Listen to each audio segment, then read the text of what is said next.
Hello everyone, welcome to Future Series Institute Online Classroom. I'm Shivam Sharma your GK teacher और आज हम करने वाले हैं 20th सेंचुरीज वॉर पार्ट 3। तो फर्स्ट वीडियो में हमने कवर किया था द वर्ल्ड वॉर 1, सेकेंड में हमने कवर किया वर्ल्ड वॉर 2 और आज हम कवर करने वाले हैं इस वीडियो में इंडो पाक वॉर्स। तो इंडो पाक वॉर्स को हम तीन इंडो पाक वॉर्स जो हुए थे 47 to 48, 65 और 71, इन तीनों को कवर करने वाले हैं। थोड़ा बहुत हम कारगिल को भी कवर करेंगे, बट कारगिल को इतनी ज़्यादा डिटेल में नहीं करेंगे because Kargil was not a major war, it was a minor conflict. तो एनीवे स्टार्ट करते हैं हम।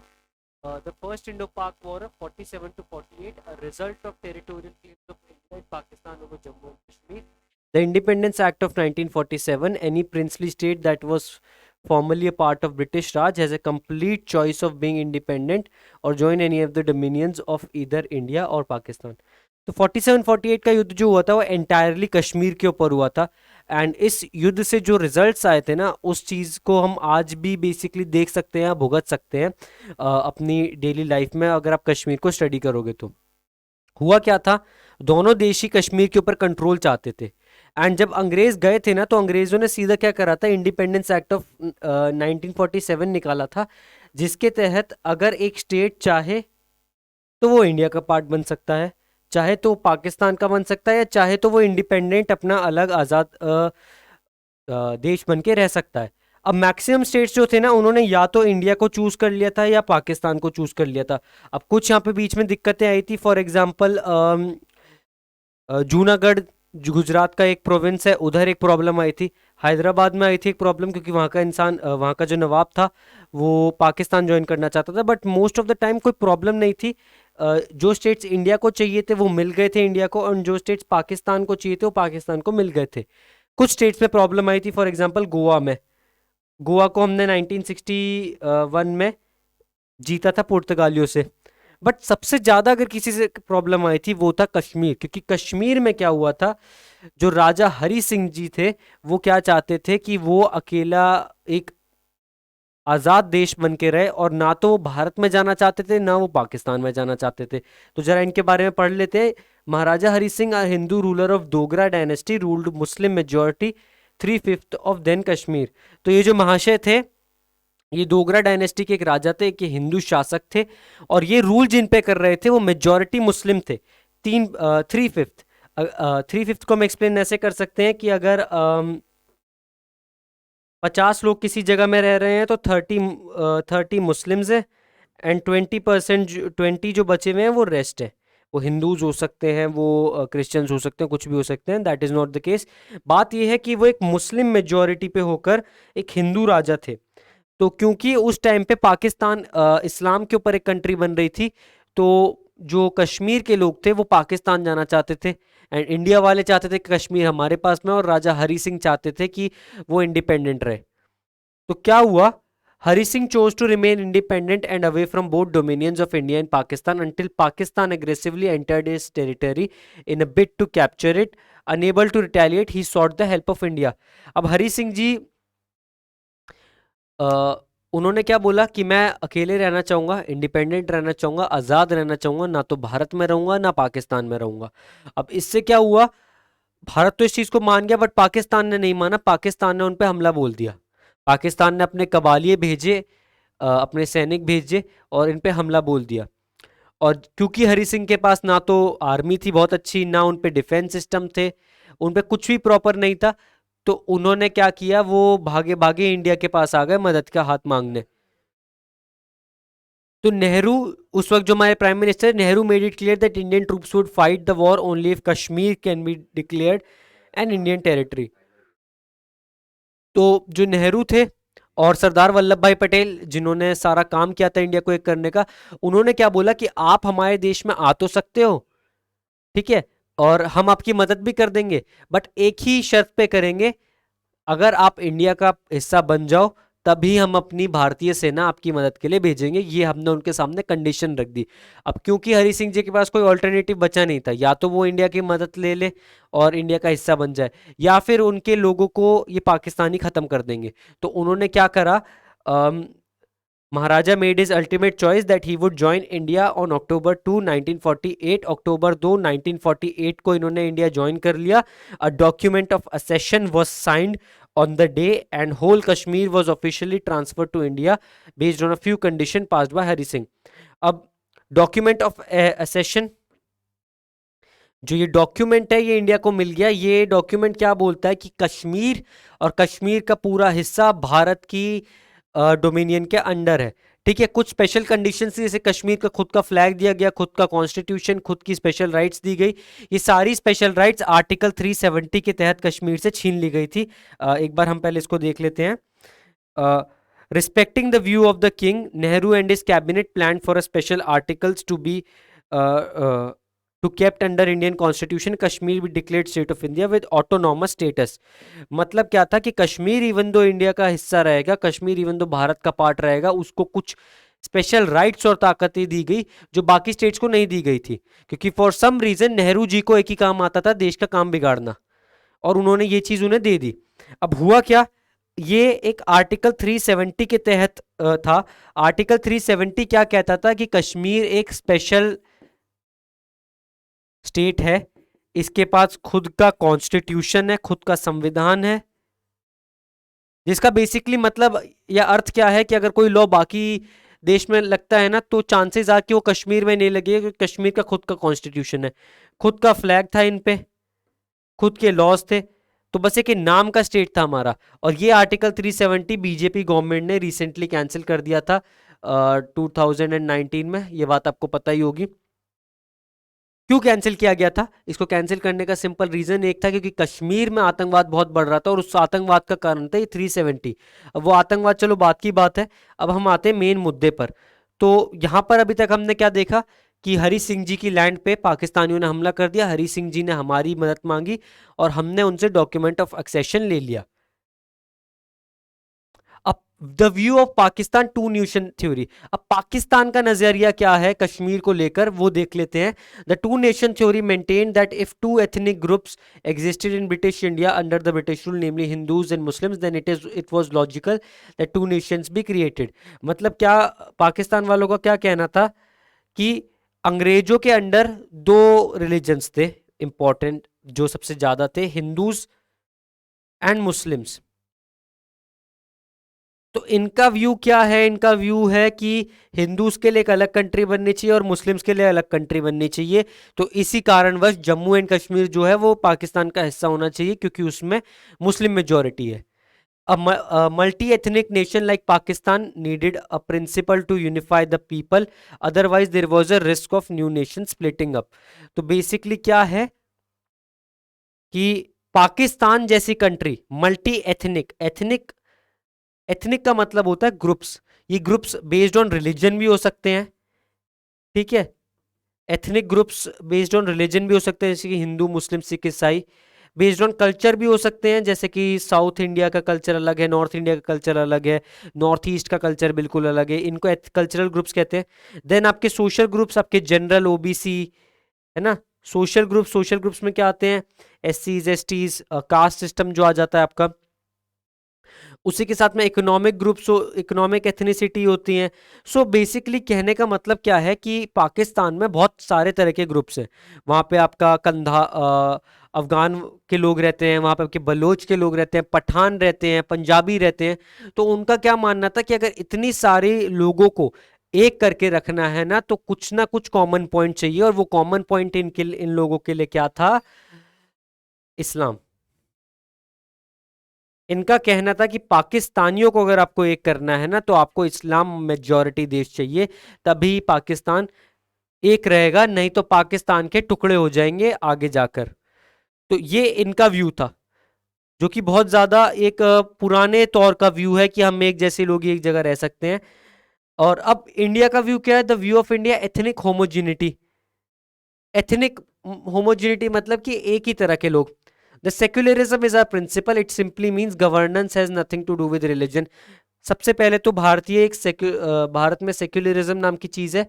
We are a secular country, इसका मतलब है कि देश चलाने के अंदर धर्म का कोई रोल नहीं होगा, ठीक है। इवन दो हिंदूज जो है वो कंट्री में 80% है, राइट। 80% हिंदूज है, बट स्टिल जो हमारा गवर्नेंस का तरीका, गवर्नमेंट का तरीका हिंदुइज्म से बिल्कुल अलग है।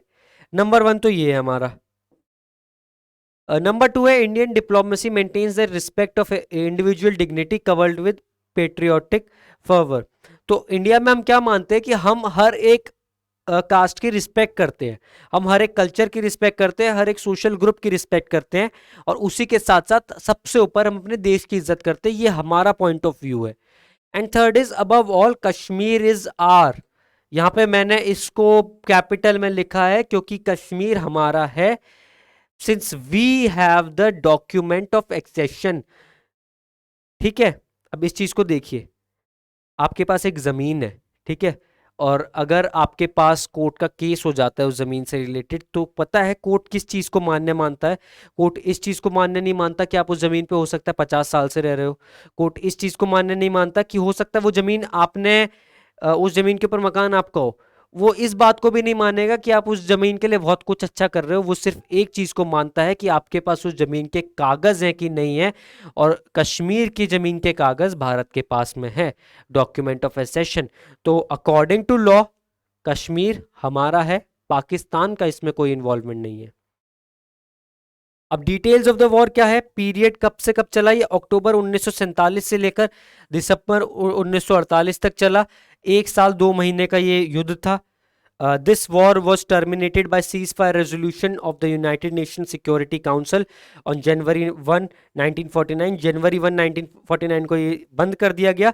This cease fire establish a cease fire line to divide Kashmir into areas controlled by India and Pakistan respectively. अब ये जो थी ना, ये जितनी भी भूल प्राइम मिनिस्टर नेहरू ने करी है, उनमें ये भूल सबसे बड़ी थी।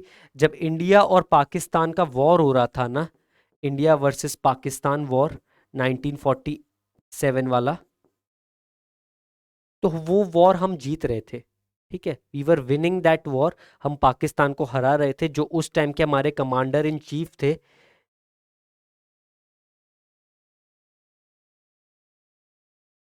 के एम करियप्पा जी, फील्ड मार्शल जनरल के एम करियप्पा, उन्होंने क्या बोला था नेहरू को कि हमें 2 दिन का वक्त दीजिए Nehru ji, prime minister ji, we only need 2 days. 2 दिन के अंदर कश्मीर को हम खाली कर देंगे। बट नेहरू से 2 दिन में नहीं रोका गया। उन्होंने यूएन में जाके रिपोर्टिंग कर दी, यूनाइटेड नेशंस में जाके, कि ये युद्ध के लिए हमें हेल्प चाहिए। और उसके बाद में एक पीस कीपिंग फोर्स आ गई, जिसकी वजह से युद्ध को वहीं पे रोकना पड़ा और एक सीज फायर लाइन खींच दी गई। सीज फायर लाइन को खींच दिया गया। सीज फायर लाइन बेसिकली क्या थी कि जितने एरिया में पाकिस्तानियों का कब्जा है, उस एरिया को पाकिस्तान का हिस्सा बोल देते हैं, और उस बाकी के एरिया को भारत का है। और उसी की वजह से आज पीओ के नाम की दिक्कत खड़ी हो चुकी है, पाकिस्तान ऑक्यूपाइड कश्मीर।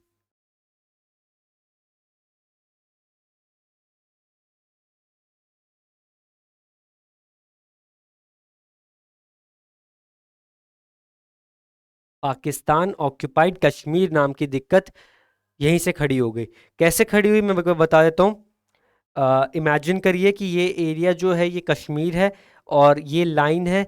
इतने एरिया का कंट्रोल पाकिस्तान पे है और इतने पे इंडिया जीत चुका है। अब जनरल ने क्या बोला, 2 दिन का और समय चाहिए और हम ये पूरा एरिया जीत लेंगे। इतने में ही नेहरू ने यूएन को बुला लिया बीच में। यूएन ने यहीं पे युद्ध रोक दिया और इस लाइन को मान दिया सीएससी फायर लाइन। तो इस लाइन के लेफ्ट में जो भी है वो अब क्या बन चुका है, पीओके, पाकिस्तान ऑक्यूपाइड कश्मीर, जिसकी वजह से आतंकवाद की प्रॉब्लम है, कश्मीर से रिलेटेड जितनी प्रॉब्लम्स है, सारी प्रॉब्लम्स इस एक युद्ध से इकट्ठी होती है, कि क्योंकि नेहरू ने एक गलत टाइम पे सीज फायर रख दी। सो बेसिकली ये था हमारा 1947 टू 48 का जो युद्ध था, जो कश्मीर के पीछे हुआ था। अब आगे बढ़ते हैं इससे। अब है the second Indo Pak war of 1965। Period कौन सा था इस युद्ध का, 8 अप्रैल से लेके सितंबर 23 1965। 5 महीने 15 दिन का यह युद्ध था। Although UN strong calls in the form of resolution for a cease fire put an end to military clashes between India and Pakistan, no measures were taken for a lasting cease fire. It was then that Soviet Union reserved as an intermediary. तो ये युद्ध वापस चालू हो गया 65 का युद्ध। अब 65 का युद्ध जो था ना, वो इन 3 युद्धों में से सबसे कम इंपॉर्टेंस वाला युद्ध है, क्योंकि एक तो ये बहुत ज्यादा लंबा नहीं चला और ऊपर से इसकी सीज फायर जल्दी हो गई थी। 65 में सेम वही दिक्कत आई कश्मीर को उठा के। अब लेकिन प्रॉब्लम क्या थी, हमने मुद्दा दूसरा ढूंढ लिया। ठीक है, तो जो पाकिस्तान था वो चाहता था कि कश्मीर का आगे का एरिया भी वो ले जाए और इंडिया उसके अगेंस्ट था। तो उस चीज के लिए युद्ध हुआ एंड अगेन इस युद्ध में था इंडिया की विक्ट्री हुई। ठीक है, और इंडिया ने क्या करा था, इनको पीटना चालू कर दिया था, इनकी टेरिटरी में इनको धक्का देना चालू कर दिया था, पुश करना चालू कर दिया था। तब यूनाइटेड नेशंस ने फिर से सीज फायर के कॉल्स बुलाए कि सीज फायर करो, बट इस बार किसी ने भी कुछ नहीं सुना, क्योंकि यूनाइटेड नेशंस ने ढंग से काम ही नहीं किया। तब सोवियत यूनियन, उस टाइम पे कोल्ड वॉर चल रहा था, दो मेन पार्टीज थी यूएसए और यूएसएसआर, तब यूएसएसआर ने इस युद्ध को रुकवाया। ठीक है, और बेसिकली उसने क्या बताया, जो टेरिटरी इंडिया की है वो इंडिया की ही रहेगी, पाकिस्तान पर उसका कोई हक नहीं है। और इससे बेसिकली क्या हुआ, इंडिया वो युद्ध जीत गई, पाकिस्तान वो युद्ध हार गया, और साथ ही साथ में यूएसएसआर का नाम बन गया कि यूएसएसआर तो इतनी बड़ा प्लेयर बन चुका है कि दो देशों के बीच में संधि करवा दी। सो बेसिकली इस युद्ध में ये हुआ था। तो एक टाशकेंट एग्रीमेंट हुआ था। टाशकेंट कहाँ पे, सोवियत यूनियन में, यूएसएसआर में एक जगह है, तो पढ़ लेते हैं। After further complications of India and Pakistan summit, meeting was held in Tashkent, the present capital Uzbekistan, in southern part of Soviet union, from January 4 1966। जनवरी 4 1966 को एक टाशकेंट एग्रीमेंट रखा गया था, ताकि इन दोनों देशों को लड़ने से रोका जाए, क्योंकि इन दोनों देशों के बीच की दुश्मनी जो थी वो सारे देशों को दिख रही थी बढ़ती जा रही है। तो तब के प्राइम मिनिस्टर लाल बहादुर शास्त्री और प्रेसिडेंट अयूब खान ने क्या करा, इसको अटेंड किया। ठीक है, कब करा, मीटिंग खत्म हुई जनवरी 10 को, और टाशकेंट एग्रीमेंट को अडॉप्ट कर लिया जनवरी 11 को। ठीक है, तो इस टाशकेंट एग्रीमेंट में बेसिकली क्या था, सबसे पहले settle the disputes between the two countries peacefully without the course to force in accordance with UN charter. सबसे पहली चीज क्या करी कि भैया दोनों देश अपने बीच के आपसी मतभेदों को खत्म कर लो और युद्ध पे ना उतरो। Number 2, withdraw the military forces of the two countries no later than February 25 1966 to the position they held before the outbreak of the war. कि अपनी अपनी सेनाओं को वापस वहां पे जाके रख दो जहां पर युद्ध स्टार्ट होने से पहले थी। ठीक है, जो जो एरिया अब अपने जहां पे आपकी मिलिट्री है, चलो कोई बात नहीं, लेकिन 25 फरवरी 1966 से पहले पहले उस सेना को वहां से तुरंत निकाल लिया जाए। और फाइनल है, hold discussions between the two countries for the settlement of the disputes. Final चीज क्या करी कि भैया अब आप लोग अपने देश में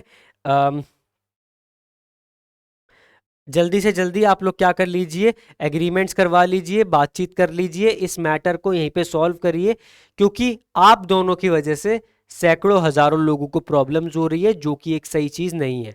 तो ये था हमारा 66 का युद्ध और टाशकेंट एग्रीमेंट। एक बार इसकी डेट्स जरूर याद कर लीजिएगा, कब हुआ था, जनवरी 10 1967 को हुआ था, और इसको अडॉप्ट कब किया गया था, जनवरी 11 1967 में। ठीक है, और मीटिंग को हेल्ड कब किया गया था, जनवरी 4 1967 में। तो 6 दिन की मीटिंग थी ये, अलग अलग से उसमें हुई थी। कहां पर हुई थी, ताशकेंट में, और ताशकेंट आज कहां पर है, उज्बेकिस्तान की कैपिटल है ताशकेंट। तो इस चीज को आप थोड़ा याद रखिएगा।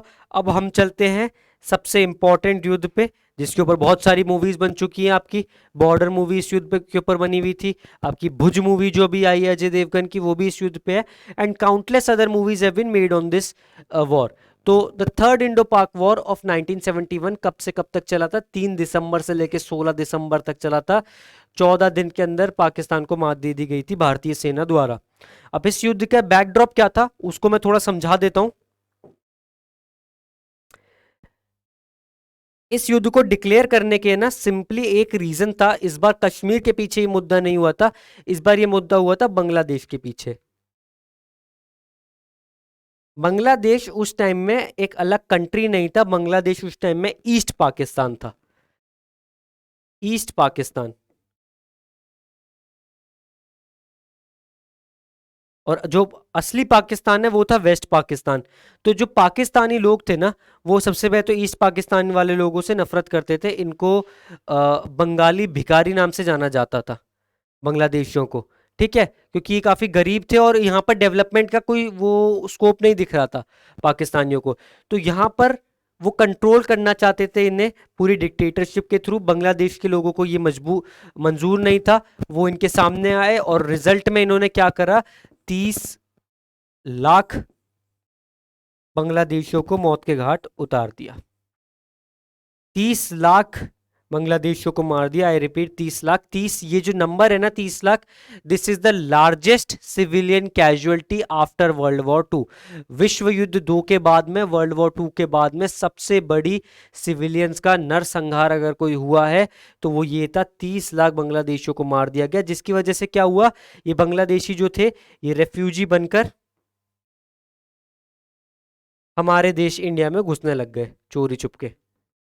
अब इंडिया ना तो रेफ्यूजीज को भगा सकता है, क्योंकि रेफ्यूजीज को भगाना है ना, एक गलत काम मान लिया जाता है कि आपके देश में कोई मदद मांगना है और आपने उसको मदद तो करी नहीं, भगा दिया, तो इंटरनेशनली नाम डूबता है।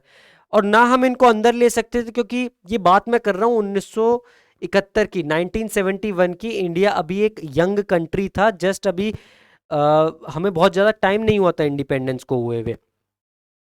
ठीक है, सो इन चीज़ों के चलते क्या था, हमें उस वक्त सिर्फ 24 साल हुए थे इंडिपेंडेंस में। ठीक है, 24 ईयर्स। 24 ईयर्स का नौजवान ऑब्वियसली अपने पैरों पे खड़ा नहीं हो जाता। सेम उसी तरीके से इंडिया अपनी हजार दिक्कतों से जूझ रहा था। हम एक बहुत गरीब देश थे उस टाइम पे।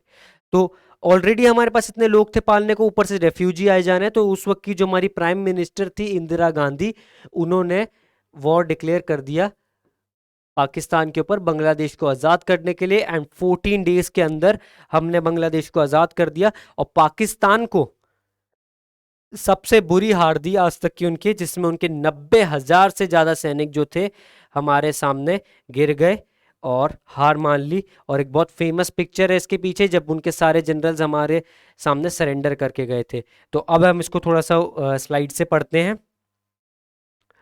हाँ, known as the Bangladesh liberation war. इसको हम बांग्लादेश लिबरेशन वॉर भी कहते हैं। लिबरेशन का मतलब होता है आज़ादी, फ्रीडम। तो क्योंकि बांग्लादेश को फ्रीडम दिलवाई थी इसमें, तो इसको बांग्लादेश लिबरेशन वॉर भी कहते हैं।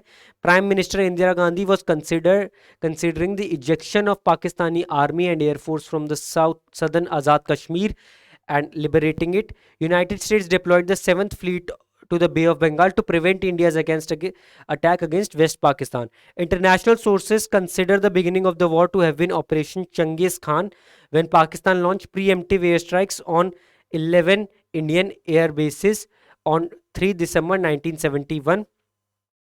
So basically क्या हुआ था, ऑपरेशन चंगेज खान। ठीक है, ऑपरेशन चंगेज खान क्या था, चंगेज खान जिनको नहीं पता, चंगेज खान एक बहुत बड़ा मंगोल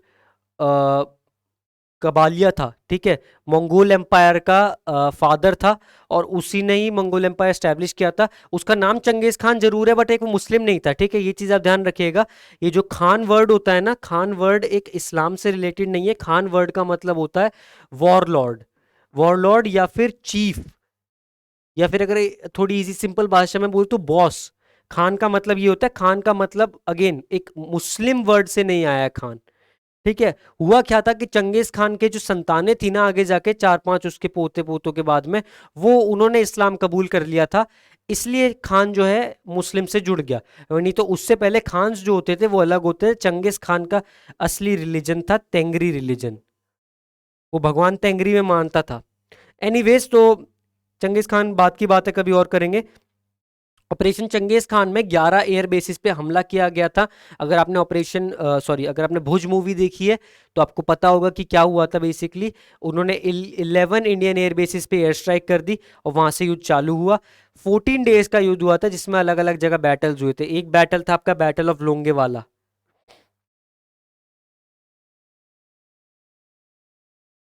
ठीक है, जिसपे आपकी बॉर्डर मूवी बेस्ड है। ठीक है, जिसमें 120 सैनिकों ने पाकिस्तान की 5,000 की सेना को हरा दिया था। वैसे तो बॉर्डर मूवी में दिखाया गया कि काफ़ी सारे सोल्जर्स की डेथ हो गई थी, है ना। बट असलियत में हमारे सिर्फ 2 जवान शहीद हुए थे। वो तो बॉर्डर मूवी में इसलिए ज़्यादा डेथ्स दिखानी पड़ गई, थोड़ा ड्रामेटिक इफेक्ट डालने के लिए, है ना। अच्छा थोड़ी लगता कि हमारे सिर्फ 2 सैनिक मर गए, उनके 200 मर गए, फोड़ के मार दिया। मूवी में वो एंटरटेनमेंट नहीं आता ना, इसलिए एंटरटेनमेंट वैल्यू के लिए, ड्रामेटिक वैल्यू के लिए हमने बहुत सारे सैनिक उसमें दिखा दिए कि मर गए।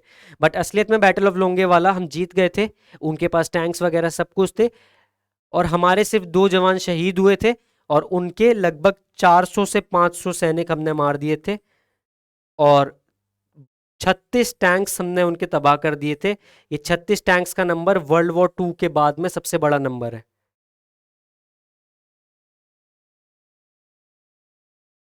अब उसके बाद में क्या हुआ, काफी सारे युद्ध के बाद में पाकिस्तान को दिख गया कि हिंदुस्तान से अब जीता नहीं जा सकता, तो 16 दिसंबर 1971 को डॉक्यूमेंट ऑफ सरेंडर साइन किया गया, जिसमें पाकिस्तान ने 93,000 सैनिकों के साथ में सरेंडर कर दिया। हमने 93,000 सैनिकों को अपने कब्जे में कर लिया। मुक्ति वाहिनी along with the armed forces crushed, armed forces of India crushed India. अभी मुक्ति वाहिनी क्या है? मुक्ति वाहिनी आपकी बांग्लादेश का एक ग्रुप है, अ, बांग्लादेशी फ्रीडम फाइटर्स का एक ग्रुप था, ठीक है। India successfully destroyed much of Karachi base along with PNG Ghazi PNS Ghazni, PNS Khyber, PNS Muhafiz, PNS Shahjahan and 7 gunboats as Operation Python and Operation Trident were located. ये 2 ऑपरेशन है, इनका नाम याद रखना। ऑपरेशन पाइथन और ऑपरेशन ट्राइडेंट क्या थे? Indian Navy versus Pakistani navy,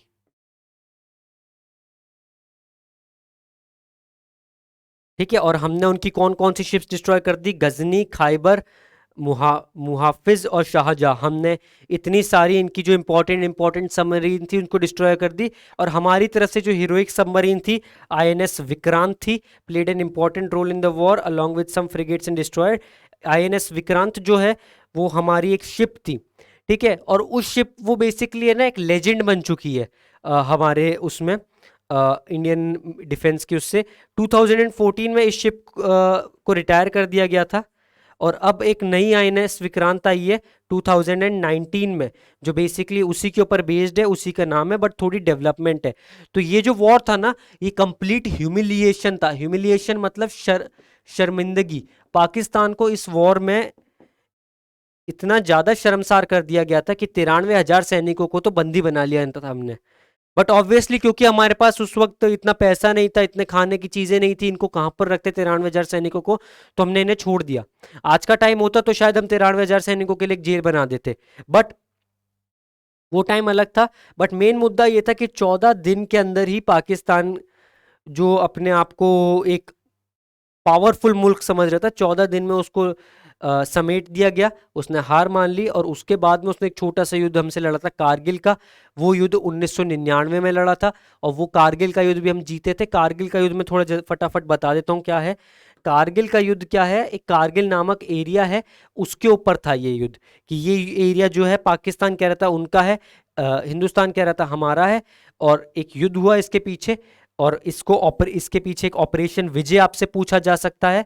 operation विजय नाम याद रखिएगा। और ऑपरेशन विजय के बाद में ये युद्ध हम जीत गए थे। कारगिल भी हमारा एरिया बन चुका था। कब हुआ था ये युद्ध? 1999 में, ठीक है। और कुछ फेमस लोग जो इससे जुड़े हुए हैं वो है कैप्टन मनोज पांडे, जिनको परमवीर चक्र से सम्मानित किया था जब ये शहीद हो गए थे।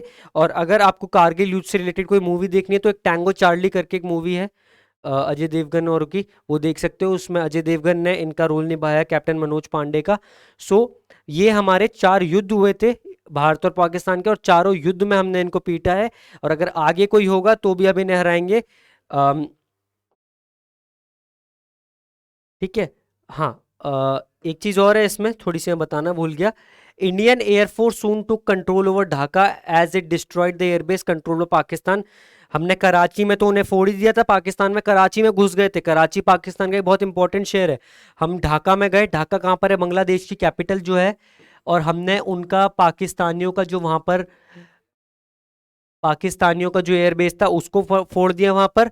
The Pakistani military suffered further humiliation by having the 90,000 POWs released by India only after the negotiation and the signing of Shimla Agreement on 2 July 1972. हमने शिमला में एग्रीमेंट करवाया था एक, ठीक है, ऐसे नहीं छोड़े थे हमने उनके सैनिक, उनको शिमला में बुलवाया था, ठीक है, कि अगर तुम्हें अपने 90,000 सैनिकों की जान कीमती है ना और उनकी आज़ादी कीमती है तो हमारे से आके मिलो यहाँ पर, हम नहीं आएंगे तुम्हारे पास में, ठीक है। और Pakistan lost half it's navy, a quarter of its air force and third of its army. Pakistan ने अपनी आधी 50% सेना खो दी, ठीक है, 25% एयरफोर्स खो दी और 33% अपनी आर्मी खो दी। वो China and USA supported Pakistan politically and materially, but our old ally USSR openly supported India and vetoed the resolution of USA to draw cease fire between India and Pakistan in UNSC.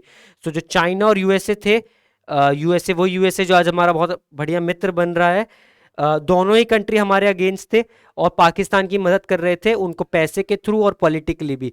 और USA ने तो UN में क्या बोला था कि एक cease fire draw कर देते हैं, बट हमारा दोस्त जो रशिया था यूएसएसआर, उसने इस को इनकार दिया, मना कर दिया, और रशिया की वजह से हम इस युद्ध को जीत पाए।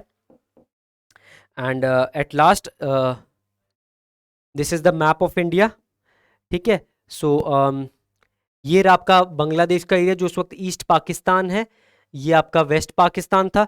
ये गोवा है जो हमने 1961 में पुर्तगालियों से जीता था। हैदराबाद है जो हमने 1948 में यहाँ के नवाब से जीता था। एंड ये रहा आपका कश्मीर का एरिया। सो मोस्टली इसमें इतना ही है, ठीक है। I hope you enjoyed the video. I hope you learned something from it. Thanks for watching. If you have any doubt regarding India-Pakistan wars, ठीक है, you can comment them down below. अगर आपको कोई भी डाउट है, कोई भी आपको क्वेरी है, तो आप उसको कमेंट से पोस्ट कर सकते हो।